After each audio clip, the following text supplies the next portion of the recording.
나의 신앙, 나의 인생. 하나님의 사람들이 하나님께서 베풀어 주신 은혜를 말하는 시간. 이 시간 진행을 맡은 제주철입니다.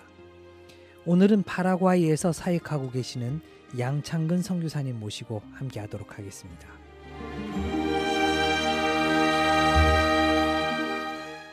선교사님 안녕하세요. 안녕하세요. 알라포르테. 네, 반갑습니다. 파라과이 인디오 말로 인사드렸습니다. 네, 반갑습니다. 반갑습니다. 이미 우리 선교사님의 정체성을 말씀해 주셨는데 그래 우리 선교사님의 목소리로 자기소개 부탁드리겠습니다. 안녕하세요. 저는 파라과이 남미의 신장 파라과이에서 40년째 선교하고 있는 양창근 선교사입니다. 저는 파라과이가 남미의 심장부에 위치해 있어요. 네. 그래서 그 심장의 변에 대해서 남미를 변화시키는 이런 꿈과 비전을 갖고 지금 사역을 하고 있습니다. 파라과이 지도를 보니까 남미 진짜 한복판에 파라과이가 위치해 있더라고요. 네네. 파라과이는 어떤 나라인지 뭐 길게 설명할 수 있겠으나 우리 선교사님이 생각하는 파라과이는 어떤 나라인지 소개 부탁드리겠습니다. 위치는 이제 남미 신장부에 있고 거기 그 부족은요 원래 과라니족이라고 여러분들이 아마 그 영화 속에서 보셨을 거예요. 혹시 그 미션에 네. 나왔던 그 이과수 폭포에 있던 그 부족이 네. 파라과이의 실제 원주민? 네, 실제 원주민이에요. 네. 그 원주민이 스페인 사람들이 황금을 찾아 갖고 왔다가 네. 그 파라과이 그 인디언 과란지족 여자들하고 메스티소라고 그러죠. 그 혼혈아들이 파라과이의 한 주민들이 됐어요. 네. 그러니까 파라과이 주민들은 대부분 이제 혼혈아들이에요. 네. 한 그렇군요. 90% 가까이가 혼혈아들입니다. 네. 그래서 파라과이 그 인구의 대부분은 또 캐톨릭을 네. 종교로 가지고 있다고 제가 네. 알고 있거든요. 카톨릭이 지금 얼마 전까지 국교였지만은 최근에는 개신교가 많이 이렇게 복음을 전하고 있고 특별히 오순절 교단이 파라과이뿐만 아니라 중남미에서는 주류를 이루고 있습니다. 네. 하지만 저는 장로교 선교사로서 주님이 가장 원하시는 제자를 키우는 일에 저희가 초점을 맞춰서 일을 하고 있죠. 네. 우리 선교사님 표정이나 이런 거 보면 정말 하나님께서 사명을 주시고 선교사로 이렇게 잘 만들어 주신 것 같다 생각했는데 우리 선교사님은 어떻게 파라과이 가시게 되셨는지 그 이야기가 궁금합니다. 제가 처음에 파라과이 간 거는 부모님을 따라서 이민자로 갔습니다. 네. 47년이 됐어요. 그 땅을 밟은 지. 그리고 거기에서 저희는 이제 4대째 믿는 집입니다. 저희 네. 외가 쪽으로 외증조부께서 과관련 선교사님부터 복음을 받아들이고 양평에 있는 문옥교회라고 1905년도에 세워졌는데 그 교회를 세우는데 큰 역할을 하셨죠. 선교사님 나이에 4대째라고 하면 진짜 우리나라 가장 그 최초의 네. 진짜 선교사님으로부터 복음을 네. 받아들인 그 집안이 되겠네요. 네, 그렇죠. 그래갖고 저는 파라과이에 가서 저희가 이제 아버님도 장로님이시고 그 네. 땅에 그냥 뭐 이제 잘 먹고 잘 살고 또 대부분 파라과이는 미국으로 이주하기 위해서 가는 그러한 지역으로 알려져 있지만은 왜 하나님께서 저희를 파라과이로 보내셨나? 저 하늘에 나는 새도 하나님 뜻 아니면은 떨어지지 않는다고 했는데 저희 믿는 가정을 파라과이에 보내신 것은 하나님의 특별한 섭리가 있을 거다 네. 하고 기도하던 중에 하나님께서 그 땅에 그 영혼들의 안타깝고 저들이 정말 참된 복음을 들어야 되겠다는 그러한 비전을 갖게 돼서 이제 선교사로 헌신하게 되었습니다. 아니 선교사님은 이제 아버님 따라 가셨다가 선교사로 헌신하게 됐는데 아버님은 처음에 어떤 일로 가셨어요? 저희 아버님은 교육계에 계셨어요. 네. 저 월남을 하셨죠. 평양사관학교 나오시고 네. 한국에서 교육장 하셨는데 저희 누님이 먼저 파라과이 이민 가면서 저희 매형이 다 초청을 했어요. 네. 그래서 저희가 그때 당시에는 외제면은 무조건 뭐 좋다고 생각했던 때이기 때문에 네. 파라과이 가면 좋겠다 생각 갔는데 가보니까 저희가 생각했던 그런 외국 땅은 아니었지만 네. 그 땅을 향한 하나님의 계획 속에서 제가 선교사로 부름을 받게 된 계기가 되었죠. 네. 그러면 우리 선교사님은 청소년기까지는 네. 한국에 있다가 청소년 시기에 파라과이로 이민을 가셨는데 아버님을 따라서 네. 한국에서 신학을 하셨어요? 거기에서 제가 미국 선교사 세운 미국 남침내 신학교에서 공부를 했어요. 네. 당시에 거기는 장로교가 없었기 때문에 남침내 신학교에서 공부했지만은 제가 섬기던 교회는 합동 측 장로교 교회, 이민교회였습니다. 그래서 거기서 목회 훈련을 받고 또 이제 신학교를 졸업하고 한국에 와서는 우리 사당동의 청신회에서 이제 MDB 하면서 또 충영교회에서 김창희 목사님 밑에서 목회 훈련을 받았죠. 그렇군요. 한국에서 한 몇 년 동안? 한국에서 4년 3개월 동안 제가 목회 훈련을 받았습니다. 그리고 이제 파라과이로 넘어가시게 되죠. 파라과이로 가서 지금 제가 합동측 총회 GMS 선교사로 파송을 받은 지가 이제 33년이 되고 있습니다. 이제 이민을 가셨다가 네. 한국에서 이제 공부를 신학을 하시고 네.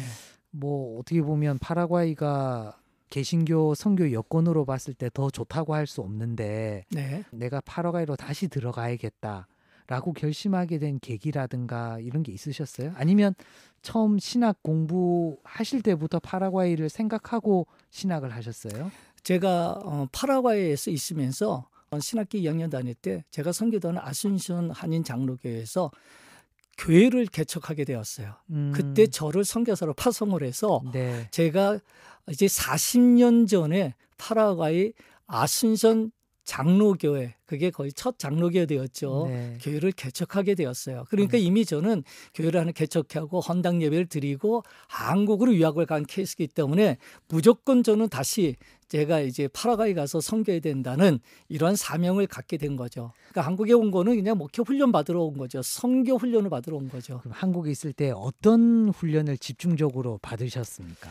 저는 충영교회에서 제가 맡았던 부서가 초등부였습니다. 초등학교 네. 3학년, 4학년인데 학생이 800명이었어요. 네. 교사가 100명이었고 주일날 오전에 1부, 2부, 3부 예배까지 인도를 했습니다. 왜냐하면 한 번에 다 예배를 못 드리니까 1부, 2부, 3부 예배를 오전에 인도하면서 선교제 가면은 이렇게 주일학교를 통한 교회 부흥 이런 교회를 세워야 되겠다 해서 그 비전을 갖고 파라과이로 가게 된 겁니다. 와, 그러면은 한국에서 이 어린이 선교에 대해서 좀 노하우를 익히셔가지고 파라과이로 가셨는데 그게 좀 효과를 보셨어요? 제가 파라과이 가서 처음에 교회를 시작하게 된 거는 제가 새들어 사는 집들에 100불짜리 한 13만 원 주고 천막을 샀어요. 그래서 매 주일마다 천막을 치고 동네 애들을 이제 데려와서 전도하고 제가 아코디언을 쳤습니다. 그리고 제가 율동을 가르치고 뭐 교사도 없고 아무도 없으니까 그래서 애들을 데리고 오고 또 가르치고 데려다주고 하는 식으로 해서 애들이 한 60명 정도가 모였을 때 언제까지 애들을 계속 데리고 와야 되느냐. 자기 발로 스스로 오고 또 얘네들이 나가서 전도까지 한다는 거는 이거 요원한 세월이 걸리겠더라고요. 그래서 생각난 것이 얘네들을 군대식으로 훈련시켜야 되겠다. 네. 여호와의 군대를 익히는 그리스도의 정병을 만들자. 그래갖고 10살서부터 15살짜리 애들 15명. 그래서 5명씩 해서 맹호부대, 사자부대, 독수리부대. 그렇게 하고 청년 한 명씩을 장교로 세우고 저는 캡틴, 예수님은 제네랄 그렇게 훈련을 시켰습니다. 아니 한국에 잠깐 들어오셔서 많은 걸 배워가셨어요? 군대 문화도 배워가시고. 그거는 한국에서 배운 건 아니고요. 네. 람보 영화를 통해서 배웠습니다. 네. 정말 그 천막교회가 우리가 때로는 개척교회를 그냥 천막교회로 이렇게 그냥 통칭해서 부르기도 하는데 진짜 천막에서 예배드리는 천막교회였네요. 네, 매 주일마다 천막 치고 거두고 그렇게 하면서 했는데 저희가 그 그리스도의 정병 15명을 훈련시키면서 2박 3일 캠핑을 했어요. 캠프를 가갖고 말씀 훈련, 기도 훈련, 전도 훈련, 찬양 훈련과 더불어 극기 훈련 그리고 금식 훈련도 훈련을 빡세게 시켰어요. 그리고는 전도 목표를 정하게 했습니다. 그래서 15명이 6개월 동안 몇 명을 전대원지 아세요? 270명을 전도했어요. 뭐 그 정도면은 정말 한국 교계 뉴스에 좀 날법도 할 만한 그 기적과 같은 일인데요. 파라과이가 1881년도에 개신교가 처음 들어갔는데 네. 그때 당시에 주일학교 평균 한 20명 정도밖에 모이지 않는데 네. 저는 천막교에서 매 주일마다 주일학교 하나가 생겨나는 그런 성장을 보게 되고 그래서 의자가 애들이 100명이면 100개, 200명이 200개, 뭐 300명, 400명까지 주일학교가 부흥하게 되었습니다. 군대식의 그 훈련법이 람보 그 훈련법이 좀 통했네요, 목사님. 그런 뭐 하나님이 하셨죠. 네, 그래서 엄청난 열매가 있었을 것 같은데요. 네, 4년을 한 다음에 이제 예배당을 짓고 파라과이의 현지 교회에서 주일학교 부흥에 대해서 좀 도와달라 그리고 가르쳐달라 하는데 이거를 뭐 세미나에 갖고 되지는 않겠더라고요. 그래서 파라과이 어린이들이 일으키는 라이즈 업, 네. 라이즈 업 키즈, 그래서 일어나라 어린이들아. 그래서 1만 명의 어린이를 전도해서 이 전도 집회를 통해서 파라과이 교회의 어린이 선교와 주일학교 부흥에 대한 비전을 나누기로 이렇게 계획을 세웠죠. 네, 그렇게 계획을 세우시고 그 다음에 이제 또 파라과이에서 어떤 일이 있으셨는지 그리고 늘 뭐 좋은 일만 있을 수는 없잖아요. 또 어려움은 없으셨는지 그런 얘기들은 우리 찬송 하나 듣고 네. 목사님 얘기를 좀 더 들었으면 좋겠는데요. 네. 목사님 은혜 받은 찬송 있으면 네. 우리 한국에 계시는 방송 가족분들께 소개 한번 해주세요. 제가 정말 선교사로 부름받고 부르는 찬양 중에 내 평생 소원 이것뿐 주의 일하다가 주님 앞에 가기를 원하는 이거 불같은 시험 많지만은 네. 정말 하나님이 이 불같은 시험을 이겨나갈 수 있는 정금 같은 믿음 달라고 이래서 찬양 450장 네. 내 평생 소원 이것뿐 이 찬양을 함께 나누기를 원합니다. 찬송을 이렇게 선택하시면 이 찬송이 왜 좋으세요라고 제가 물어보려고 했는데요. 가사를 보니까 선교사님이랑 너무 맞는 찬송가 같아요. 그래요? 네. 네, 그러면 찬송가 450장 내 평생 소원 이것뿐 함께 나누고 우리 선교사님 얘기 조금 더 듣도록 하겠습니다.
나의 신앙 나의 인생, 오늘은 파라과이에서 선교하고 계시는 양창근 선교사님 모시고 함께하고 있습니다. 파라과이 이민자의 아들로 그리고 다시 한국에서 신학을 하고 교육을 받으시고 다시 파라과이에 가서 천막교회를 개척하셨는데 뭐 아이들이 이렇게 엄청나게 몰려와서 이제 1만 명 어린이를 전도하기 위한 교회까지 세우셨다고 말씀 주셨어요. 어려움은 없으셨어요? 저희가 그 아리바니니어스 라이저 키드 이 1만 명 전도원을 벌이는데 저희 교회 사무실에 이런 전화가 왔어요. No puede realizar arriba niño, va a haber secuestro, sacrificio, la muerte. arriba niño 어린 전도 집회는 절대로 못하게 될 것이라 우리가 어린아이를 유기하고 이 인신 제물로 죽여서 피 흘림으로 이것을 막을 것이라는 3번에 걸친 사탄 숭배자의 협박 전화를 받게 되었어요. 와, 아니 뭐 그 정도 되면은 그쪽 경찰에 신고해서 좀 보호를 받아야 네, 되는 그건 거 아닌가? 경찰하고는 전혀 상관없는 영적인 그런가요? 전쟁이니까요. 네. 그래서 저희가 이걸 놓고 많은 분들의 기도 부탁을 하고 2주가 지났는데 저희 주일학교에 애들은 이제 매 주일마다 애들 전도해서 데리고 오고 또 데려다주는 일 해서 교회 버스를 빌려갖고 이렇게 하고 있거든요. 근데 그날 주일학교에 예배를 마치고 저희가 빌린 버스를 타고 돌아가던 그 아이들이 다른 일반 버스하고 부딪혀서 아이고. 현장에서 2명의 어린이가 죽고 9명이 중환자실에 들어가고 50명이 다치는 그런 너무나 큰 엄청난 교통사고가 당했어요. 그 지금 교회가 계속 성장하고 있었고 네. 또 10,000명 전도 집회를 네. 앞두고 있는데 그런 일이 있으면 뭐 교회도 그렇지만 목사님도 상심이 크셨을 것 같아요. 그때 주일날 오전 12시 뉴스에 파라과이의 뭐 모든 TV, 신문, 라디오 모든 게 한 주간 동안을 도배를 했어요. 그리고 저는 주일날 예배를 드리러 갈 수도 없었고 살해 협박을 받고 그다음에 저희 주일학교 그때 800여 명이 왔는데 그 다음 주 주일날에는 60여 명으로 왔어요. 지나가던 사람들이 버스 타고 가다가 저희에게 향해서 돌을 던지면서 살인마 하는 이러한 상황까지 벌어지고 정말 한치 앞을 알 수 없는 그런 상황 속에서 기도하는 중에 하나님이 그 전도 집회는 네가 시작한 것이 아니라 내가 시작하게 한 것이니까 이것을 하라는 그러한 마음을 주셨어요. 그래갖고 그 전도 집회를 하겠다고 선포한 순간에 하나님의 손이 그 우는 사자처럼 덤벼드는 그 악한 자들의 그 일을 푸시고 하나님의 역사를 보여주셨는데요. 그 9명의 중환자실에 들어간 아이들이 언제 죽을지 모르는 평생 식물이가 될 수 있는 그런 상황에 있는 아이들이 그 집회를 하기로 결정하는 순간서부터 한 달 만에 일반 병실로 옮기고 다 퇴원하고 네. 그다음에 교통사고 난 지 2달 반 만에 1만 명의 어린이들 모이는 전도 집회를 하게 되었어요. 네. 이거는 상상할 수 없는 하나님의 큰 기적을 보게 되었고요. 정말 저는 그걸 통해 갖고 하나님이 살아계신 것을 보게 되고 그리고 기도의 능력이 얼마나 놀랍다는 것.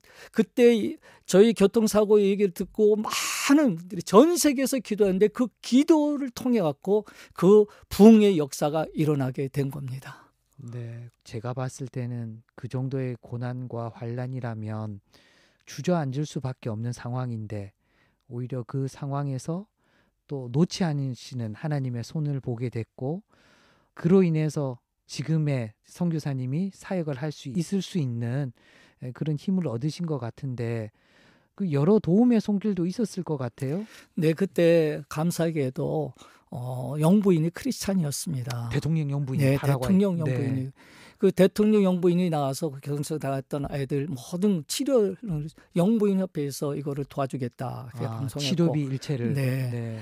그 다음에 저희가 이제 어린이 집회만 아니라 어린이 스스로 못 들어가니까 청년들을 변화시켜 미래의 지도자를 변화시키는 이러한 청년 집회를 원래 계획하고 있는데 너무나 어렵고 힘든 상황을 했잖아요. 그런데 하나님께서는 계속해서 그 청년 집회를 다음에 해라 이런 마음을 주셨어요. 근데 제가 그걸 놓고 기도하는 중에 영부인이 저를 불렀어요. 그래서 제가 대통령께 가니까는 이 비전을 아니까 영부인이 제 손을 붙들고 선교사님 제가 이걸 돕겠습니다. 파라과이 목사님들도 계획하지 않는 거를 선교사님 하시겠다 하는데 제가 돕겠습니다 하고 영부인이 같이 도와서 그때 제1회 청년 집회 때 영부인이 그때 오셔서 말씀도 전하고 그때 왔던 센트럴 주지사가 훗날에는 대통령이 되고 그때 법무부 장관서부터 그 나라의 정계 지도자들이 많이 그 집회에 참석하는 놀라운 역사가 일어나게 되었습니다. 네, 하나님의 계획하심은 정말 우리 사람의 머리로 이해할 수 없는 부분이 있는 것 같아요. 그 힘든 그 사고는 물론 힘들고 상처가 있지만 그거를 상처로 내버려 두지 않고 하나님께서는 그로 인해서 다시 일으킬 수 있도록 여러 사람도 붙여주시고 또 기회도 주시고 환경도 허락해 주셔서 그렇게 됐네요. 그럼 지금은 목사님 어떤 사역들 하고 계세요? 그 쓰레기매장에서 다쳤던 아이들 그 부모들이 이제는요 자녀들을 저희 교회에 보내고 그 자녀들이 그리스도의 정병이 되어서 120명의 그리스도 정병들이 지금 훈련을 받고 있고요. 정말 귀한 열매네요. 사실은 네. 자녀가 그렇게 다치고 했으면 네. 교회를 저주하고 두 번 다시 교회는 보지 않을 것 같은 그런 마음이 제가 목사님 간증을 들으면서 네, 가슴속에 염려가 됐거든요. 네네. 근데 오히려 그분들이 하나님의 군사로 지금 훈련을 받고 있다니까 너무 귀하네요. 이거는 정적으로 하나님의 은혜였죠. 교통사고 나고 나서는 한 6개월 동안 저희 들어갈 수가 없었어요. 네. 너무 위험하고 어려운 상황이었지만 훗날에 주님께서 그들의 마음을 변화시켜 주시고 이제는 그 그리스도 정경의 그 장교들 그 출신 중에 3명이 작년에 장로교 신학대학에 입학을 하게 되었어요. 와. 쓰레기 매립장 출신의 청년들이 변화돼서 이제 주의 종으로 지금 훈련받고 있고 올해 또 한 명이 들어갑니다. 그것이 정말 하나님이 하시는 땅 끝에서 역사하시는 그 하나님의 역사를 이 자리에서 나누고 있는 겁니다. 위기가 기회라는 말이 있는데요. 네. 지금 방송 들으시는 분들 중에서도 너무 지금 위기라고 생각이 들 만큼 어려운 환경 그리고 힘든 조건 속에 걸어가고 있는 분들이 계실 것 같아요. 네. 그때는 바로 우리가 사람이 무언가 할 수 없었을 때는 하나님이 직접 나서셔서 그 일을 하실 수 있다라는 믿음을 가질 필요가 있을 것 같아요. 네. 이제는 하나님께서 일하실 수 있도록 자리를 내드리는 그런 믿음의 자세가 네. 필요하지 않을까. 우리 선교사님 얘기를 들으니까 그런 생각이 들어요. 네네. 저는 선교사로서 부름받고 그때 그 교통사고가 정말 하나님이 하신 그 역사가 훗날에 저의 삶에 있어서 비포 애프터처럼 너무나 큰 그렇겠네. 은혜를 체험하게 되고 뭐 웬만한 어려움이 와도 뭐 그렇게 걱정하지 않으실 것 같아요. 뭐 이제는 하나님이 또 다르게 일하시겠지 이런 기대를 하실 것 같아요. 아주 그 부분에 대해서 제가 팬데믹 때 경험을 했습니다. 네. 팬데믹을 넘어갈 수 있었던 것도 그때 교통사고를 통해서 많은 거를 배웠죠. 네. 사망의 음침한 길을 걸어갈지라도 주님께서 네. 저희 인도하시고 보호해 주신다는 것에 대해서 네. 깨달으니까 담대할 수 있었죠. 고난의 백신을 2005년도에 맞으셨네요. 네. 네. 그래요. 뭐 앞으로의 계획과 파라과이 선교를 위해서 당부하실 얘기 있으면 좀 나눠주시면 고맙겠습니다. 네, 그 쓰레기 매립장 아이들 너무나도 불쌍하고 마음이 아파요. 그들의 그 아픔은 아버지도 없고 버려지고 굶주리고 있는 아이들인데 그들을 이제 일으켜 세우고 있습니다. 저들은 정말 필요한 게 기도가 필요해요. 네. 그리고 사랑이 필요합니다. 네. 제가 저들을 먹이고 있고요. 입히고 있고 무료급식하고 있고 지금 4명이 신학대학에 들어갔는데 그들을 이제 공동체 생활하게 데리고 아예 살면서 먹여주고 재워주고 입혀주고 그리고 신학대학을 지금 보내고 있습니다. 네. 저들에게 있어서 정말 한국교회에 돌보심이 있어야 되겠는데요. 여러분 기도를 부탁드립니다. 네.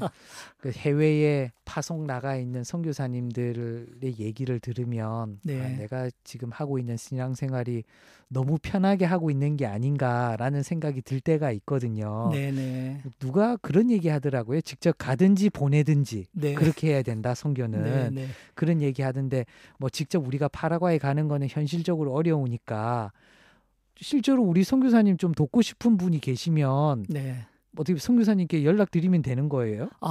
제가 3월 26일까지 한국에 머물 예정입니다. 네. 그 전에 연락을 주시게 된다면 제가 같이 좀 잘 기도 제목을 나누기도 하겠습니다. 네.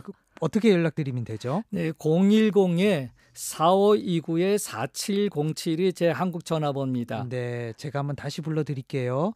010-4529-4707 우리 양창근 선교사님이 한국에서 사용하시는 핸드폰 번호인데요. 네. 여기에 뭐 간략하게 전화를 드려도 되고 문자 남겨도 되고 하면 기도 제목 같은 것도 함께 공유할 수 있다고 하십니다. 네, 네. 뭐 이렇게 전화번호 적기 어려우신 분들은 저희 극동방송 문자 샵 1069 우물정 1069로 파라과이 이렇게 4자로 문자 주시면은 우리 양창근 선교사님 전화번호를 제가 문자로 보내드릴게요. 네, 그렇게 네. 하셔서 기도 제목도 받고 네. 함께 또 힘을 모으는 일에 동참도 네. 해주시고 그렇게 네. 해주시면 좋을 것 같아요. 한국에서 응원해 주시는 분들이 계시면 우리 네. 선교사님 하시는 일에 조금 더 힘이 되지 않을까 싶어요. 그러면요. 얼마나 큰 힘이 되는지 몰라요. 네. 기도 제목과 함께 마지막 인사 한번 해주시면 고맙겠습니다. 그리스도를 보신 신령마다 선교사요. 그리스도가 없는 신령마다 선교지라 했는데 여러분 모두가 선교사입니다. 네. 저는 가는 선교사, 여러분은 보낸 선교사. 왜냐하면 여러분도 그리스도를 모시고 있기 때문입니다. 아멘. 귀한 시간 내주셔서 감사하고요. 우리 파라과이 사역 위에 저희들의 기도가 있다는 것도 선교사님 잊지 마시고 힘내서 선교 사역 임해 주시면 고맙겠습니다. 네, 감사합니다. 감사합니다. 네. 나의 신앙 나의 인생, 오늘은 파라과이에서 사역하고 계시는 양창근 선교사님 모시고 함께했습니다. 이 프로그램은 모든 요리를 간편하고 맛있게 만들어주는 한알로 요리 끝 자연 한알 협찬으로 함께했습니다. 극동방송을 듣게 하세요. 기적이 일어납니다. 우리는 지금 생명을 전하고 있습니다.